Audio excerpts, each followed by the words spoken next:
Hare Krishna.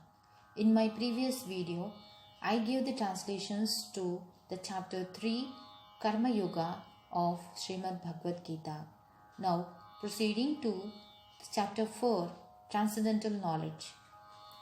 The personality of Godhead, Lord Sri Krishna, said, I instructed this imperishable science of yoga to the sun god Vivasvan, and Vivasvan instructed it to Manu, the father of mankind, and the Manu in turn instructed it to Ikshvaku.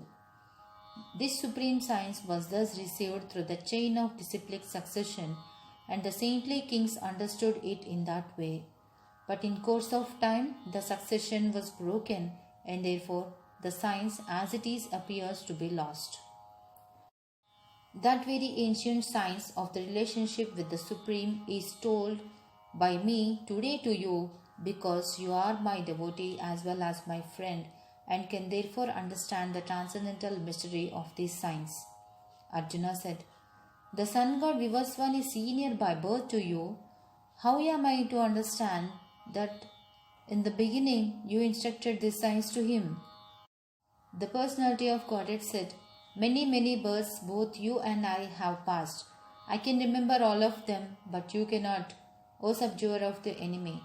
Although I am unborn and my transcendental body is never deteriorates, and although I am the Lord of all living entities, I still appear in this every millennium in my original transcendental form. Whenever and wherever there is a decline in religious practice, O descendant of Bharata, and a predominant rise of religion, at that time I descend myself to deliver the pious and to annihilate the miscreants, as well as to re-establish the principles of religion. I myself appear millennium after millennium. One who knows the transcendental nature of my appearance and activities does not, upon leaving the body, take his birth again in this material world, but attains my eternal abode, O Arjuna. Being freed from attachment, fear and anger, being fully absorbed in me and taking refuge in me, many persons in the past became purified by more knowledge of me, and thus they all attained transcendental love for me. As all surrender unto me, I reward them accordingly. Everyone follows my path in all respects, O son of Pritha. Men in this world desire success in fruitive activities, and therefore they worship the demigods. Quickly, of course, men get results from fruitive work in this world.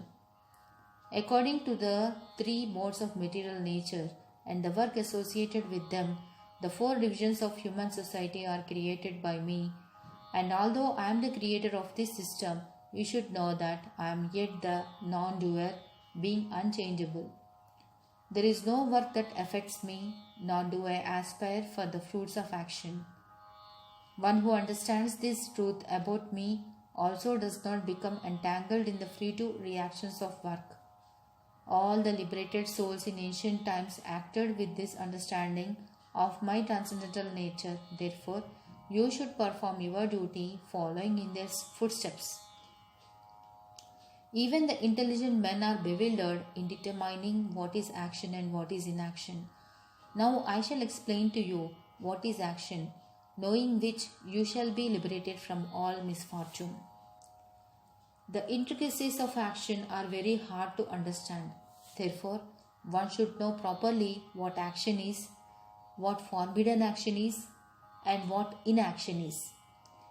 One who sees inaction in action and action in inaction is intelligent among men, and he is in the transcendental position, although engaged in all sorts of activities. One is understood to be in full knowledge, whose every endeavor is devoid of desire for sense gratification. He is said by sages to be a worker for whom the reactions of work have been burned up by the fire of perfect knowledge.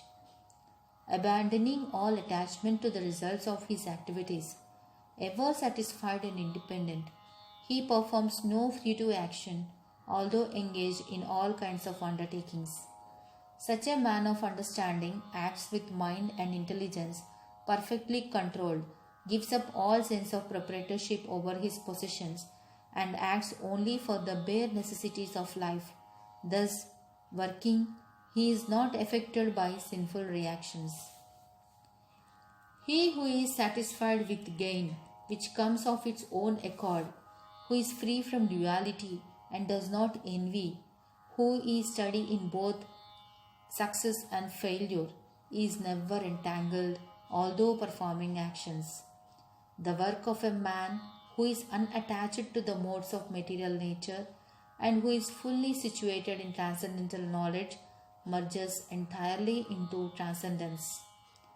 A person who is fully absorbed in Krishna consciousness is sure to attain the spiritual kingdom because of his full contribution to spiritual activities, in which the consummation is absolute and that which is offered is of the same spiritual nature.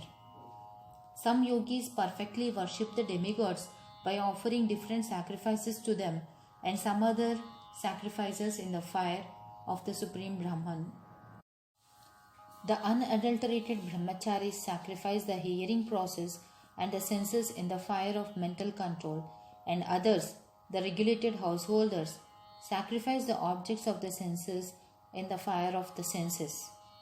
Others, who are interested in achieving self-realization through control of the mind and senses, offer the functions of all the senses and of the life breath as oblations into the fire of the controlled mind. Having accepted strict vows, some become enlightened by sacrificing their possessions, and others by performing severe austerities, by practicing the yoga of eightfold mysticism, or by studying the Vedas to advance in transcendental knowledge. Still others, who are inclined to the process of breath restraint to remain in trance, practice by offering the movement of the outgoing breath into the incoming and the incoming breath into the outgoing, and thus at last remain in trance, stopping all breathing.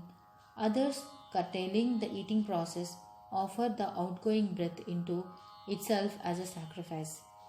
All these performers who know the meaning of sacrifice become cleansed of sinful reactions, and having tasted the nectar of the results of sacrifices, they advance toward the supreme eternal atmosphere. O best of the Kuru dynasty, without sacrifice one can never live happily on this planet or in this life. What then of the next? All these different types of sacrifice are approved by the Vedas, and all of them are born of different types of work. Knowing them as such, you will become liberated. O chastiser of the enemy, the sacrifice performed in knowledge is better than the mere sacrifice of material possessions. After all, O son of Pritha, all sacrifices of work culminate in transcendental knowledge. Just try to learn the truth of approaching a spiritual master. Inquire from him submissively and render service unto him. The self-realized souls can impart knowledge unto you because they have seen the truth.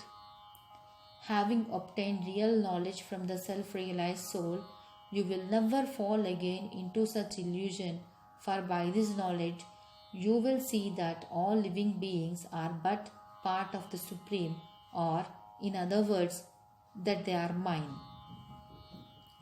Even if you are considered to be the most sinful of all sinners, when you are situated in the boat of transcendental knowledge, you will be able to cross over the ocean of miseries. As a blazing fire turns firewood to ashes, so does the fire of knowledge burn to ashes all reactions to material activities. In this world, there is nothing so sublime and pure as transcendental knowledge. Such knowledge is the mature fruit of all mysticism, and one who has become accomplished in the practice of devotional service enjoys this knowledge within himself in due course of time. A faithful man who is dedicated to transcendental knowledge and who subdues his senses is eligible to achieve such knowledge, and having achieved it, he quickly attains the supreme spiritual peace. But ignorant and faithless people who doubt the revealed scriptures do not attain God consciousness. They fall down, For the doubting soul, there is happiness neither in this world nor in the next. One who acts in devotional service, renouncing the fruits of his actions, and whose doubts have been destroyed by transcendental knowledge, is situated factually in the self. Thus, he is not bound by the reactions of work, O conqueror of riches.